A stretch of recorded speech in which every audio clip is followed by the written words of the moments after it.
نحمده ونصلي ونسلم على رسوله الكريم أما بعد فأعوذ بالله من الشيطان الرجيم بسم الله الرحمن الرحيم لقد من الله على المؤمنين إذ بعث فيهم رسولا وقال النبي صلى الله عليه وسلم لا يؤمن أحدكم حتى أكون أحب إليه من والده وولده والناس أجمعين او کما قال علیہ الصلوۃ والسلام صدق اللہ وصدق رسولہ النبی الکریم ونحن على ذلك لمن الشاہدین والشاکرین والحمد للہ رب العالمین۔ معزز سامعین و سامعات، ربیع الاول کا مہینہ ہے جو یقیناً رحمت والا مہینہ ہے کہ اس ماہ مبارک میں نبی مہربان، نبی مکرم، نبی محتشم، نبی معظم، سرکار دو عالم، رحمت دو عالم، امام الانبیاء، خاتم الانبیاء حضرت محمد الرسول اللہ صلی اللہ علیہ وآلہ وسلم کی ولادت ہوئی تھی۔ اس ماہ مبارک میں ملک پاکستان میں اور دنیا کے بہت سے ممالک کے اندر رحمت دو عالم صلی اللہ علیہ وسلم کا ذکر مبارک کیا جاتا ہے۔ نبی علیہ السلام کی ولادت کے حوالے سے پروگراموں کا انعقاد کیا جاتا ہے۔ نبی علیہ السلام کی سیرت طیبہ کے حوالے سے محافل کا انعقاد کیا جاتا ہے، اور اس میں نبی علیہ السلام سے محبت کی بات ہوتی ہے، نبی علیہ السلام کی ولادت کی بات ہوتی ہے۔ نبی علیہ السلام کی ولادت کے وقت جو عجائبات ہیں ان کے تذکرے ہوتے ہیں، ولادت کے احوال کا ذکر کیا جاتا ہے۔ یقیناً نبی مہربان صلی اللہ علیہ وسلم کی زندگی کی کسی ایک گوشے کا، کسی ایک پہلو کا تذکرہ کر لینا یہ سعادت ہے، خوش نصیبی ہے، لیکن حقیقت میں نبی مکرم صلی اللہ علیہ وسلم کے ذکر مبارک سے مراد صرف آپ کی ولادت کے احوال کو بیان کرنا نہیں ہے، اور نہ ہی ذات پیغمبر کا یہ حق ہے کہ ہم نبی علیہ السلام کا ذکر، آپ کی سیرت طیبہ کا ذکر محض ربیع الاول میں کریں اور ربیع الاول کے بھی مخصوص ایام میں کریں۔ حضور رحمت للعالمین ہیں، نبی علیہ السلام ہم پر خدا کی رحمت ہیں، ہم پر حضور پاک صلی اللہ علیہ وسلم کے ہر ایک کے حقوق سے زیادہ حقوق ہیں۔ ہم اپنے والدین کے حقوق کو ادا کرتے ہیں اور مستقل ادا کرتے ہیں، ہم اپنی اولاد کے حقوق ادا کرتے ہیں اور مستقل ادا کرتے ہیں، ہم اپنے جسم کے حقوق ادا کرتے ہیں اور مستقل ادا کرتے ہیں۔ تو جیسے ہم نے اپنے جسم کے حقوق ادا کیے اور سال بھر ادا کیے، ہم نے اپنے والدین کے حقوق ادا کیے، سال بھر ادا کیے، ہم نے اپنی اولاد کے حقوق ادا کیے اور سال بھر ادا کیے، ایسے ہی ہمیں نبی علیہ السلام کے حقوق ادا کرنا ہے اور سال بھر ادا کرنا ہے۔ آپ کے حقوق میں آپ کا ذکر بڑا حق ہے، لیکن محض ربیع الاول میں نہ ہو اور ربیع الاول کے مخصوص ایام میں نہ ہو، بلکہ سال بھر رسول پاک صلی اللہ علیہ وسلم کا ذکر مبارک ہوتے رہنا چاہیے اور پورا ذکر ہونا چاہیے۔ محض ولادت اور ولادت کے احوال کا تذکرہ نہ ہو، بلکہ سیرت النبی کے عنوان پر، اسوہ رسول اکرم کے عنوان پر پروگراموں کا انعقاد ہونا چاہیے۔ اور ذکر رسول کا کامل مصداق کیا ہے کہ نبی علیہ السلام کی پوری سیرت کا مطالعہ کرنا، پوری سیرت طیبہ کا ذکر کرنا، جس میں آپ کی ولادت سے وصال تک کے تمام احوال شامل ہیں۔ آپ کی ولادت بھی ہے، آپ کا بچپن بھی اس میں شامل ہے، آپ کا لڑکپن بھی اس میں شامل ہے، آپ کی نوجوانی بھی ہے، آپ کی جوانی بھی ہے، آپ کا نکاح بھی ہے، آپ کی تجارت بھی ہے، آپ کی جلبت بھی ہے، آپ کی خلوت بھی ہے، آپ کے معجزات بھی ہیں، آپ کے کمالات، یہ پوری زندگی کے احوال کا ذکر کرنا، یہ ذکر رسول کا کامل مصداق ہے۔ قرآن مجید نے نبی علیہ السلام کی اسوہ کو اختیار کرنے کی دعوت دی تو ارشاد فرمائے لقد کان لکم فی رسول اللہ اسوۃ حسنہ، کہ تمہارے لیے اللہ کے رسول میں بہترین نمونہ ہے، تمہارے لیے اللہ کے رسول میں بہترین نمونہ ہے۔ رسول پاک صلی اللہ علیہ وسلم کی مبارک اسوہ کو سمجھنے اور اس پر پیروی کرنے کی اہم اور بنیادی شرط یہ ہے کہ آپ سے والہانہ، عاشقانہ، محبانہ تعلق ہو، کہ آپ پر سب کچھ قربان کر دینا آسان ہو جائے۔ اور میں عرض کروں یہ تبھی ممکن ہے کہ جب نبی علیہ السلام کے پاکیزہ اخلاق، نبی علیہ السلام کا اعلیٰ کردار، آپ کی عظیم کمالات، آپ کی عمدہ صفات، آپ کی جامع تعلیمات، آپ کی مبارک عادات،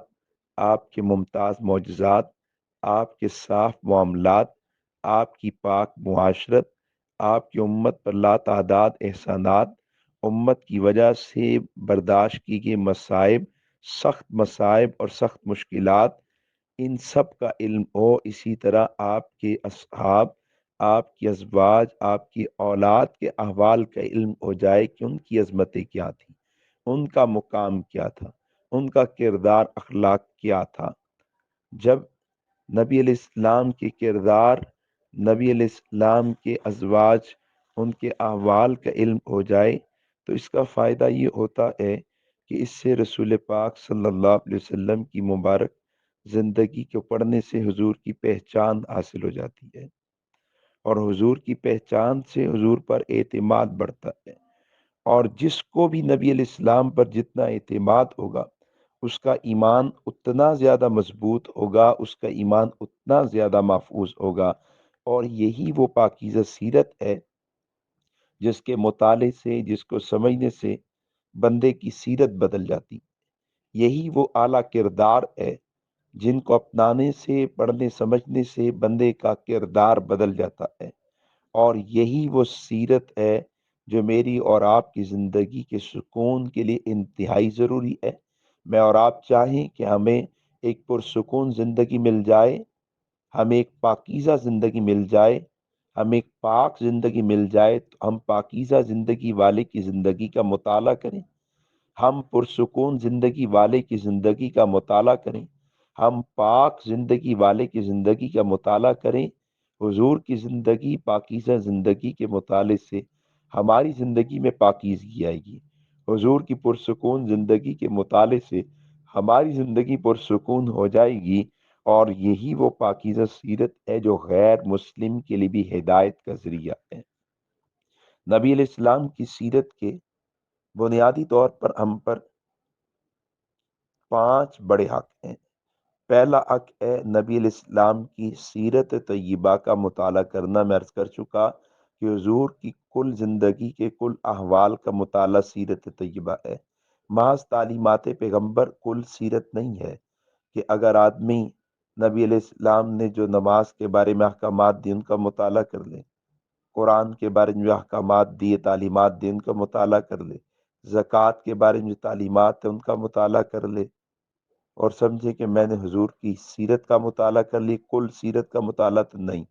نبی علیہ السلام کی سیرت میں یہ تعلیمات پیغمبر سے تعلق رکھتا ہے، سیرت کا حصہ ہے، کل سیرت نہیں ہے۔ اس لیے نبی علیہ السلام کی پوری سیرت کا مطالعہ کرنا، پھر نبی علیہ السلام کی سیرت طیبہ کو سمجھنا، آپ کی سیرت کو سمجھنا، یہ بھی نبی علیہ السلام کا حق ہے، اور نبی علیہ السلام کی سیرت طیبہ پر عمل کرنا، حضور کی سیرت طیبہ پر عمل کرنا، یہ بھی نبی علیہ السلام کا ہم پر حق ہے۔ پھر اس پاکیزہ سیرت کو پھیلانا ہے، مسلمان تک بھی سیرت کو پہنچانا، اور غیر مسلم تک بھی سیرت کو پہنچانا، یہ بھی رسول پاک صلی اللہ علیہ وسلم کی سیرت طیبہ کا ہم پر حق ہے۔ اور پھر اس سیرت طیبہ کا دفاع کرنا، آپ کے معجزات پر کوئی اعتراض کرے تو مسلمان کی ذمہ داری دفاع کرے، آپ کی پیش گوئیوں پر کوئی اعتراض کرے تو مسلمان کی ذمہ داری دفاع کرے، آپ کے تعلیمات پر کوئی اعتراض کرے تو مسلمان کی ذمہ داری دفاع کرے، آپ کے اخلاق کردار پر کوئی اعتراض کرے تو مسلمان کی ذمہ داری دفاع کرے، آپ کی اولاد پر کوئی اعتراض کرے تو مسلمان کی ذمہ داری دفاع کرے، آپ کے اصحاب پر کوئی اعتراض کرے تو مسلمان کی ذمہ داری آپ کا دفاع کرے، آپ کے اصحاب کا دفاع کرے۔ آپ کی ازواج پر کوئی اعتراض کرے تو مسلمان کی ذمہ داری ہے کہ آپ کی ازواج کا دفاع کرے، چونکہ یہ ازواج، اصحاب، اولاد، کمالات، معجزات، اخلاق، تعلیمات، قرآن، کتاب، یہ سبھی کچھ تو حضور کی سیرت سے تعلق رکھتا ہے۔ جیسے ان تمام چیزوں کو سمجھنا یہ سیرت کا حق ہے، ایسے ہی ان تمام چیزوں کا پرچار اور پھر ان کا دفاع یہ بھی رحمت دو عالم صلی اللہ علیہ وسلم کی پاکیزہ سیرت کا ہم پر حق ہے۔ تو ربیع الاول کے مہینے میں محض جلسوں کا انعقاد نہ ہو، محض محافل کا انعقاد نہ ہو، بلکہ یہاں سے عملی کردار بن کے جائیں، ایسی مجالس سے اپنے اخلاق سنوار کے جائیں، اور جو گفتگو کرنے والے ہیں ان کو بھی چاہیے کہ فقط نبی علیہ السلام کی ولادت ہی کا ذکر نہ ہو،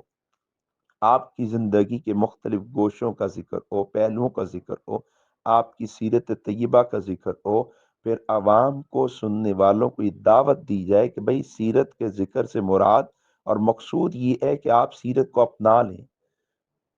نبی علیہ السلام کے اخلاق کو اپنا لیں۔ نبی علیہ السلام ہمارے لیے نمونہ ہیں، قابل عمل ہیں، اللہ نے کردار بھیجا اس وجہ سے ہے تاکہ ہم ان کے نقش پا کو چومیں، ان کے نقش پا پر چلیں۔ اللہ رب العزت ہمیں محبوب کبریا، امام الانبیاء، خاتم الانبیاء صلی اللہ علیہ وسلم کی پاکیزہ سیرت کو پڑھنے کی توفیق دے دے، نبی علیہ السلام کی پاکیزہ سیرت کو سمجھنے کی توفیق دے دے، نبی علیہ السلام کی پاکیزہ سیرت پر عمل کی توفیق دے دے، اور نبی علیہ السلام کی پاکیزہ سیرت کو پھیلانے کی توفیق عطا فرما دے،